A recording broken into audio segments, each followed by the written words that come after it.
এ কি বৌমা, সারাক্ষণ যদি শ্বশুর মশাইয়ের ঘরে এসে পড়ে থাকো তাহলে সংসারের কাজকর্মগুলো কে করবে শুনি? তোমার মরা বাপ মা এসে করে দিয়ে যাবে বুঝি? এটা আপনি কেমন কথা বলছেন মা? আমি তো আর এই ঘরে এমনি এমনি আসিনি। আর তাছাড়া বাবা অনেকক্ষণ থেকে চিৎকার করছিলেন। বাবা বিছানায় টয়লেট করে ফেলেছে, পটি করে ফেলেছে। তাই তো বাবার পটি টয়লেট পরিষ্কার করার জন্যই আমি এখানে এসেছি মা। সারাক্ষণ কি শ্বশুরের পটি টয়লেট পরিষ্কার করার জন্য এসেছো নাকি? সংসারের কাজকর্ম সেরে যদি তোমার হাতে টাইম থাকে তবে তুমি এইসব কাজ করবে। এটা আপনি কেমন কথা বলছেন মা? কাজ তো আমাকে করতেই হবে।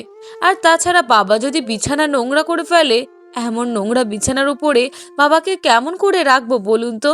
কেমন করে থাকবে সেটা পরের কথা। কই, বিছানা নোংরা করার সময় তো মনে থাকে না। আর বিছানা নোংরা করবে, তেমন নোংরার উপরই থাকবে। এত পরিষ্কার বিছানায় থেকে কি হবে বাপু? এটা আপনি কি বলছেন মা? বাবা আজ অসহায়। বাবা যদি বিছানা থেকে নামার ক্ষমতাটা থাকতো, বাবা নিশ্চয়ই বিছানা কখনোই নোংরা করতো না মা। বাবার শরীর খারাপ।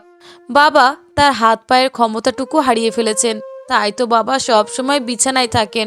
সেই সব নিয়ে তোমাকে চিন্তা করতে হবে না বাপু।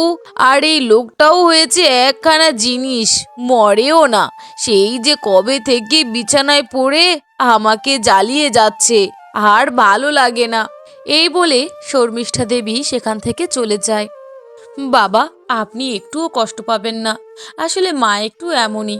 আসলে আমার কাজ করতে একটু দেরি হয়েছে তো, তাই আমাকে ডাকতে এসেছিল। আপনি এসব কথা মনে করে আবার কষ্ট পাবেন না কিন্তু। না না মা, কষ্ট পাবো কেন?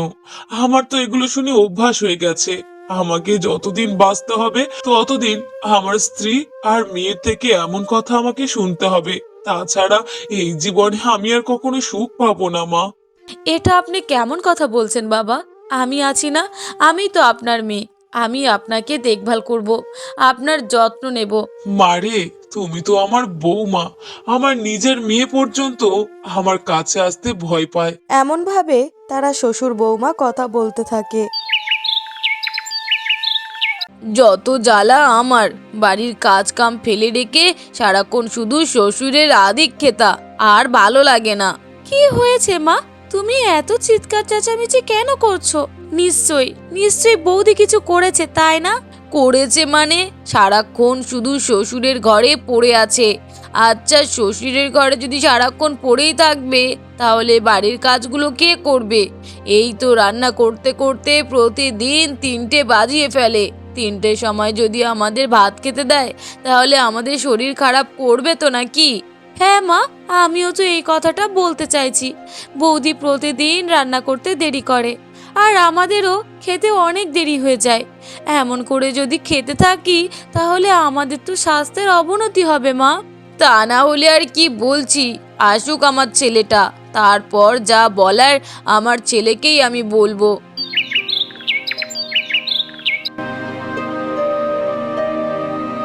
শোন বাবা, তোর বউকে ভালো মতো বলে দিস, সব সময় যদি শ্বশুরের পিছনে পড়ে থাকে তাহলে আমরা তো সংসারের বাকি মানুষজন আছি, আমাদের দেখভালগুলো কে করবে শুনি? এমন করে বলছো কেন মা? কিছু কি হয়েছে? রথ নাকি কিছু বলেছে মা? না, বলবে কেন? সারাক্ষণ তো দেখি তোর বাবার পটি আর টয়লেট এইগুলোই পরিষ্কার করে তার দিন যাচ্ছে।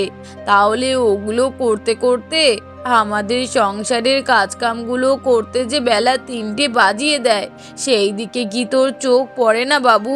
দেখো মা, এই বিষয়টাকে আমি কখনো কঠিন ভাবে দেখিনি। কারণ আমার স্ত্রী খারাপ কোনো কাজ করে না। বাবা সারা দিনে কত নোংরা করে ফেলে বিছানাটা, কিন্তু সেই নোংরা বিছানা পরিষ্কার করার জন্য কেউ নেই। আমার স্ত্রী সবকিছু করে। সবকিছু করে যদি তার বাড়ির কাজ করতে দেরি হয়, সেখানে আমি তার মধ্যে কোনো অপরাধ দেখতে পাচ্ছি না মা। ও, অপরাধ দেখতে পাবি কেমন করে? আসলে বউ না, বউয়ে তো গোলাম হয়ে গেছিস, তাই বউকে কিছুই বলবি না, সেটা আমি খুব ভালো করেই জানি। দেখো মা, তুমি যা বলছো তা সম্পূর্ণ ভুল। আমি কখনো আমার বউয়ের গোলামগিরি করি না। আমার বউ যে কাজটা করে সেই কাজের তারিফ না করেও পারি না। কারণ বাবা আমাদের সবার, তোমার স্বামী, কিন্তু বাবা বিছানায় পড়ার পর থেকে কখনো তুমি বা রীতা কেউই কখনো চোখ তুলেও বাবার ঘরে যাও না। সেই আমার স্ত্রী রত্নাই সবকিছু করে, তারপরও তার উপরে তোমরা কেন এত চাপ সৃষ্টি করো বলো তো? ও, তোর কাছে বলে কোনো লাভ হবে না, বুঝতে পারছি। ঠিক আছে, তুই তোর বইয়ের গোলামগিরি করতে থাক, আমি আসলাম। কেউ কি আছো? একটু আসো না। আমি না বিছানা নোংরা করে ফেলেছি, একটু যদি কেউ এসে আমাকে সাহায্য করতে খুব ভালো হতো। শর্মিষ্ঠা, মা রীতা, কেউ কি আছিস? আয় না মা, আমার বিছানাটা একটু পরিষ্কার করে দে। ঠিক এমন সময় মহেশবাবুর মেয়ে রীতা সেখান দিয়ে যাচ্ছিল। হুম, বাবা ডাকছে। না না না, বাবার ঘরে ঢোকা যাবে না। বাবার ঘরে ঢুকলে আমি নিজেকে ঠিক রাখতে পারি না, কেমন যেন বমি বমি পাই। ওই ঘরে তো কোনোভাবেই ঢুকতে পারবো না। কিন্তু বুড়োটার যে কি হলো, সাত সকালে চেঁচামেচিও শুরু করে দিয়েছে। না না না, এই ঘরের সামনে আমি তো বেশিক্ষণ দাঁড়াতেই পারছি না, আমি চলে যাই। ঠিক এমন সময় রত্না সেখানে এসে উপস্থিত হয়। এ কি রীতা, তুমি এখানে এখানে কি করছো? না না, কিছু করছি না, আসলে এই ঘরের সামনে দিয়ে যাচ্ছিলাম, আর বাবা অনেক ডাকাডাকি শুরু করেছে, তাই ভাবছিলাম যাব কি যাব না। ও, বাবা ডাকছিল, তা যেতেই তো পারতে। না না বাবু, আমি যেতে পারবো না ওই ঘরে, কি নোংরা, আর ঘর থেকে কি দুর্গন্ধ বেরোয়। না না, আমি ওই ঘরে গেলে আমার তো বমি হবে, আমি যেতে পারবো না বাবা। ও, তোমার বাবা, আর তুমি ওই ঘরে গেলেই তোমার বমি আসতে পারে। তাহলে তাহলে আমি তো পরের মেয়ে, আমার শ্বশুর মশাই। আমি যে সব সময় বাবার সমস্ত কিছু পরিষ্কার করি, বাবাকে পরিষ্কার পরিচ্ছন্ন রাখি, তার বেলা শোনো, তোমার এসব করার অভ্যেস আছে, কিন্তু আমার এসব করার কোনো অভ্যেস নেই, তাই আমি এমন কাজ করতে পারবো না। আর তাছাড়া তুমি নাকি শ্বশুরকে অনেক ভালোবাসো, তাহলে তুমিই যাও না, গিয়ে তোমার শ্বশুরকে সমস্ত কিছু পরিষ্কার করিয়ে দাও। হ্যাঁ রীতা, বাবার সব কিছু তো আমাকেই পরিষ্কার করতে হবে, কারণ এই বাড়িতে তো বাবাকে দেখভাল করার মতো কেউ নেই। হ্যাঁ, তাই তো, তুমি করবে না তো কে করবে? দাদা তো তোমাকে আর এমনি এমনি এই বাড়িতে বউ করে নিয়ে আসেনি। দাদা তোমাকে বউ করে নিয়ে এসেছে মানে তোমাকে এই বাড়ির সব কিছু করতে হবে। ও, তুমি তুমি তোমার বাবার কাজ করতে এত ঘৃণা বোধ করছো, বাবার ঘরে ঢুকতে ভয় পাচ্ছ, আর সেখানে আমি তোমার বৌদি, আমি তো চাইলেই তোমার বাবার কোনো কাজই করে দিতে পারতাম না, কিন্তু না, আমি তেমন নই। আমি তোমার বাবাকে নিজের বাবার মতো ভালোবাসি, তাই আমি আমার বাবার জন্য অবশ্যই সব কিছু করতে রাজি আছি। ঠিক আছে, যাও না বাবু, তোমাকে কে যেতে বারণ করেছে? যাও যাও, তোমার ওইসব নোংরা কাপড়ে হাত দেওয়ার অভ্যাস আছে, আমার নেই, আমি আসলাম। এরপর রত্না তার শ্বশুর মশাইয়ের ঘরে যায়। জানতাম রে মা, তোকে না ডাকলেও সেই দিন শেষে যেখানেই থাকিস না কেন তুই ছুটে আসিস আমার কাছে। এত করে আমি আমার স্ত্রী সন্তানকে ডাকলাম, কেউ আমার দিকে ফিরেও তাকালো না। আমার ঘরে আসতে হবে, আমার বিছানা পরিষ্কার করতে হবে, এই ভয় যে সবার। আচ্ছা মা, তোর কি একটুও ভয় করে না আমার এই নোংরা কাপড়ে হাত দিতে, আমাকে পরিষ্কার করাতে? না বাবা, ভয় কেন লাগবে? তুমি না আমার বাবা, আর তাছাড়া ছোট থেকে আমি বাবা মায়ের ভালোবাসা পাইনি, সেই যে বাবা মাকে হারিয়েছি, তারপর থেকে আমি অনাথ।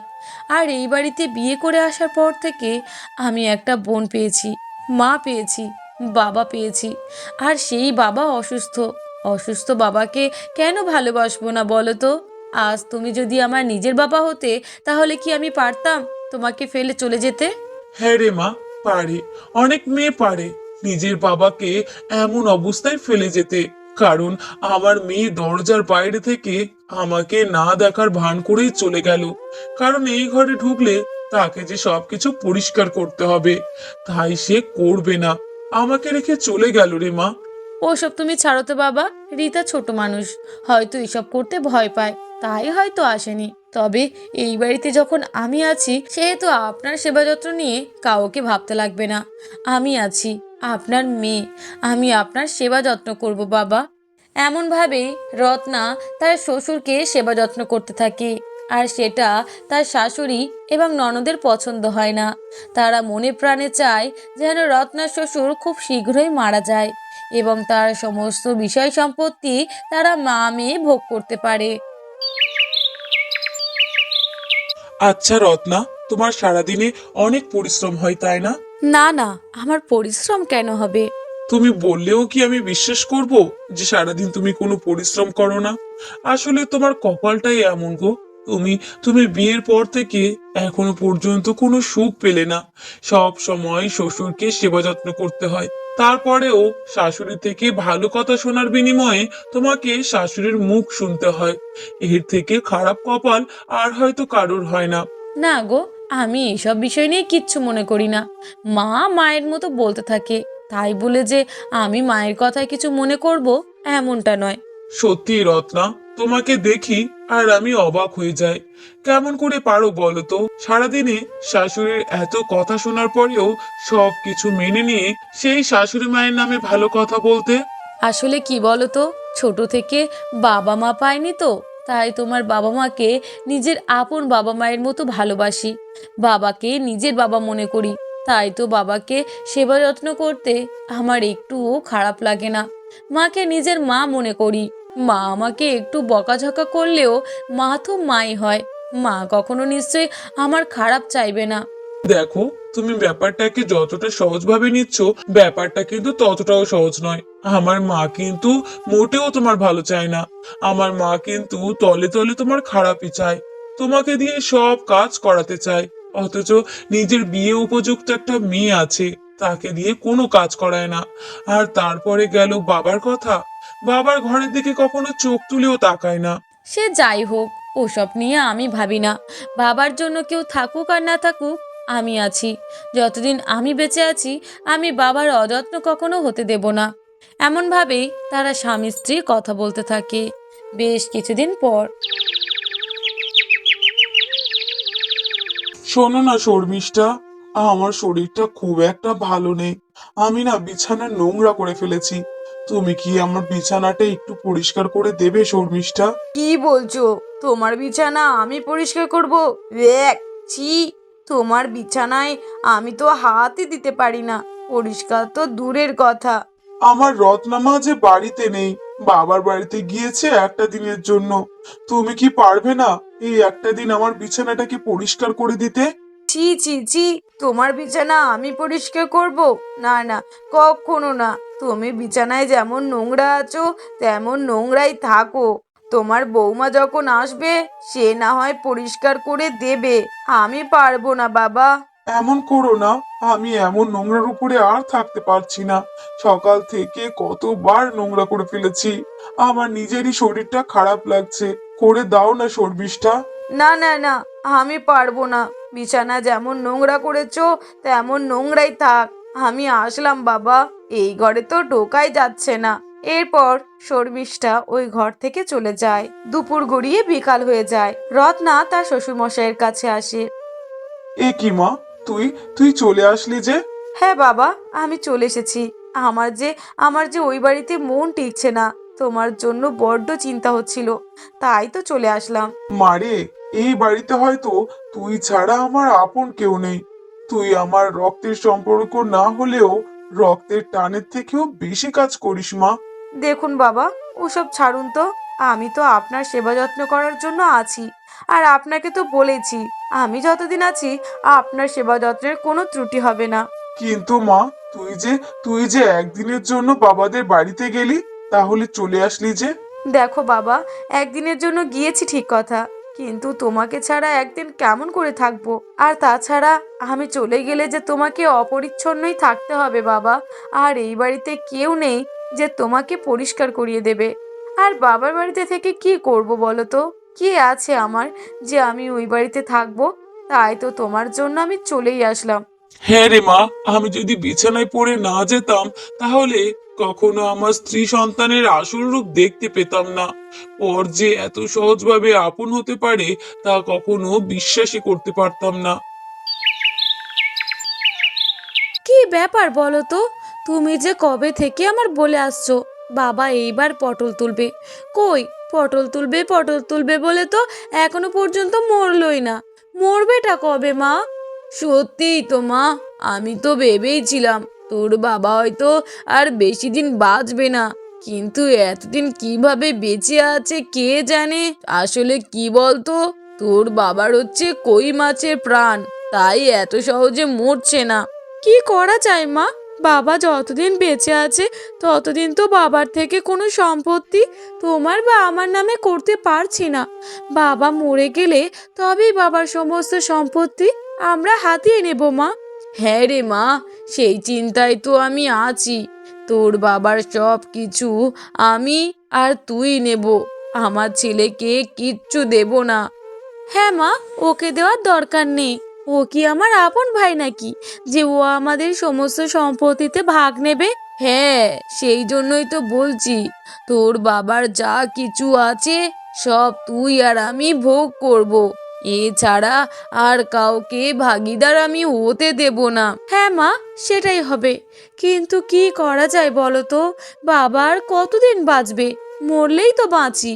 তাই তো আমিও ভাবছি, তোর বাবা কেন মরছে না, কি উপায় সেটাও তো মাথায় ঢুকছে না। না মরলে যে সম্পত্তি আমরা দখলই করতে পারবো না। হ্যাঁ মা, এখন কি করণীয়? একটা কাজ করলে হয় না মা? কি কাজ করার কথা বলছিস মা? বল দেখি কাজটা করার মতো হয় কি না। আসলে মা, বৌদিকে বাবার ঘরে যাওয়া বন্ধ করে দিতে হবে। বাবাকে খাওয়া দাওয়া দেওয়া একেবারে বন্ধ করে দিতে হবে। তবেই যদি বাবা না খেতে পেয়ে চিৎকার করতে করতে মরে যায়। এটাও কিন্তু তুই মন্দ বলিসনি, কিন্তু তোর বৌদি কি আমাদের কথা শুনবে নাকি? শুনতে বাধ্য। শুনবে না মানে? ও শুনবে আর ওর বাপ শুনবে। তুমি একটাবার বলেই দেখো না। ঠিক আছে, তুই এত করেই যখন বলছিস আমি বলে দেখব, কিন্তু কিন্তু তোর দাদাকে জানালে চলবে না। তোর দাদা কাজে বেরিয়ে যাবে, ঠিক তারপরেই বলতে হবে। ঠিক আছে মা, তুমি তাহলে দাদা চলে যাওয়ার পরে বৌদিকে বলো।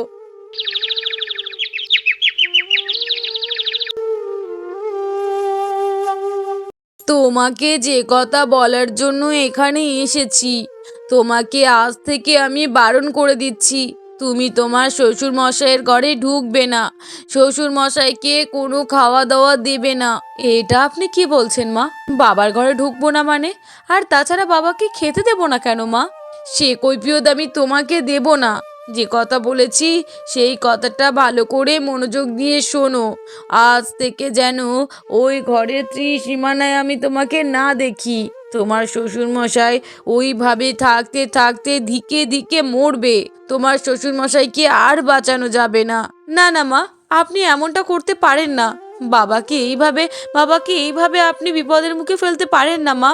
আমি কি পারি না পারি সেটা পরের কথা, তোমাকে বারণ করা হয়েছে যখন, তুমি আর ওই ঘরে যাবে না মানে যাবে না, এটাই আমার শেষ কথা। না মা, আমি আপনার এই কথাটা রাখতে পারবো না। তবে রে, তুমি আমার মুখে মুখে তর্ক করছো। হ্যাঁ মা, আপনি যদি মনে করেন আপনার মুখে মুখে আমি তর্ক করছি, সেহেতু হ্যাঁ, আমি আপনার মুখে মুখে তর্কই করছি। কিন্তু আমি এমন অপরাধ করতে পারবো না মা। ঠিক আছে, তুমি যখন করতে পারবেই না, তাহলে যা বলার আমি তোমার শ্বশুর মশাইকে গিয়েই বলবো।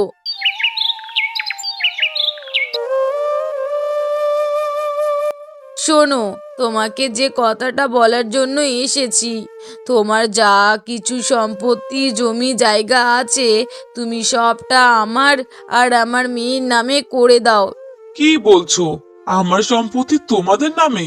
হাসালে গিন্নি, আমার সম্পত্তি আমি কোনোভাবে তোমাদেরকে দেব না। এটা তুমি কি বলছো বাবা? আমি তোমার একমাত্র মেয়ে, সম্পত্তি দেবে না মানে? সত্যিই তো, আমরা দুই মা মেয়ে বেঁচে আছি, তুমি আমাদেরকে সম্পত্তি দেবে না? হাসালে গিন্নি, আমার সম্পত্তি আমি তোমাদেরকে দেব? যতদিন আমি বেঁচে আছি তা তো কোনোভাবেই সম্ভব নয়। কিন্তু আমার সম্পত্তির কানা কড়ি যাতে তোমরা না পাও, সেই ব্যবস্থাটাও আমি করে রেখে যাব। কি বলছো কি তুমি? তোমার সম্পত্তির উপরে আমাদের অধিকার, আর আমরা তোমার সম্পত্তি পাবো না মানে? হ্যাঁ, আমি ঠিক কথাই বলছি। আমি যতদিন বেঁচে আছি আমার সম্পত্তি কোনো কানা করেই তোমরা পাবে না। আমার সব কিছু আমি আমার বৌমার রত্নার নামে করে রেখে যাব। আর তোমাদের কিচ্ছু করার থাকবে না। আর এমনই করে রেখে যাব যাতে আমার মৃত্যুর সাথে সাথে তারা যেন তোমাকে এই বাড়ি থেকে বের করে দেয়। তোমার সমস্ত সম্পত্তি তুমি আমাদেরকে দেবে না, তোমার ওই বৌমাকে লিখে দেবে? হ্যাঁ, আমার বৌমাকে আমি নিজের মেয়ে মনে করি, আর আমি আমার সম্পত্তি মেয়েকে দেব না তো কাকে দেব? এটা তুমি কি বলছো বাবা? তোমার মেয়ে তো আমি, আর ওই ওই পরের মেয়েটা তোমার মেয়ে হয়ে গেল? হ্যাঁ, ওই পরের মেয়েটাই আমার মেয়ে হয়ে গেল। ওর মতো মেয়ের যে বাবা হতে পারেনি, এটাই আমার জীবনের সব থেকে কষ্টের বিষয়। আরো একটা কষ্টের বিষয় হলো যে আমি তোর মতো মেয়ের বাবা হয়েছি। বাবা, তুমি এমন কথা বলতে পারলে আমাকে? সত্যিই তো, আমার মেয়েটাকে এমন কথা বলতে তোমার মুখে একটুও বাধলো না?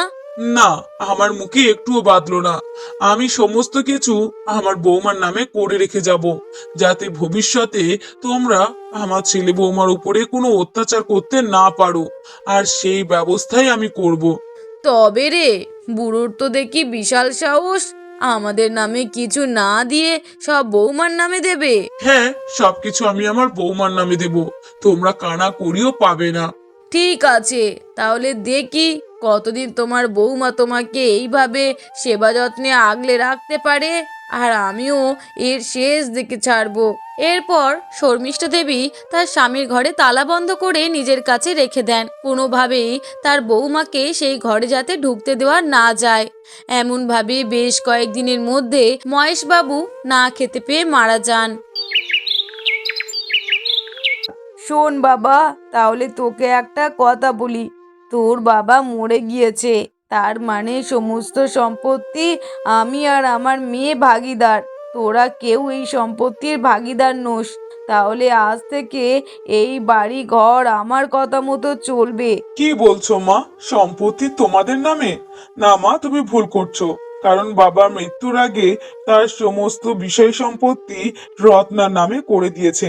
সেহেতু এই বাড়ি থেকে বাবার সমস্ত জায়গা জমির মালিক এখন রত্না।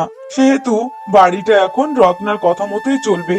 আর আমরা সিদ্ধান্ত নিয়েছি এই বাড়িতে তুমি কিংবা রীতা কেউই থাকতে পারবে না। কি বলছিস কি বাবা? এই বাড়িটা তোদের মানে আমরা থাকতে পারবো না? না মা, এই বাড়িতে আমরা তোমাদেরকে থাকতে দেব না। কারণ বাবা বেঁচে থাকতে যে কাজটা করা আমাদের উচিত ছিল, সেই কাজটা আমরা তখন করতে পারিনি। কিন্তু কাজটা আমরা এখন করে দেখাবো। তোমরা আর এই বাড়িতে থাকবে না। আমরা যদি এই কাজটা করতে পারি, অন্তত কিছু না হোক বাবার আত্মার শান্তি পাবে। আর বাবার আত্মার শান্তির জন্য এই কাজটা আমাদেরকে করতেই হবে।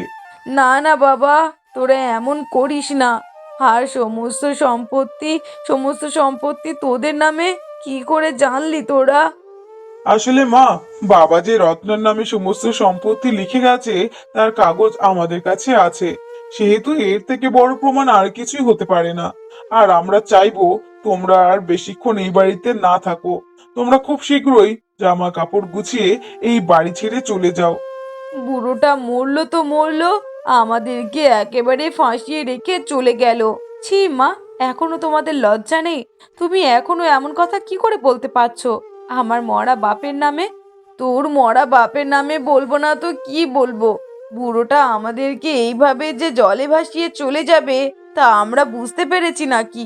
ভেবেছিলাম বুড়ো মরে গেলে তার সমস্ত সম্পত্তি আমি আর আমার মেয়ে ভাগ নেব, কিন্তু এইভাবে যে সব তার বৌমার নামে করে যাবে তা তো বুঝতে পারিনি।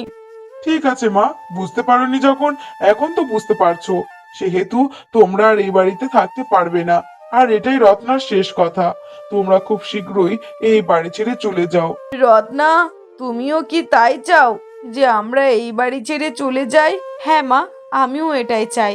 কারণ আপনারা চলে গেলে কিছু না হোক বাবার আত্মা অনেকটা শান্তি পাবে, আর শান্তি কামনার জন্য আমাদেরকে এই কাজটা করতেই হবে।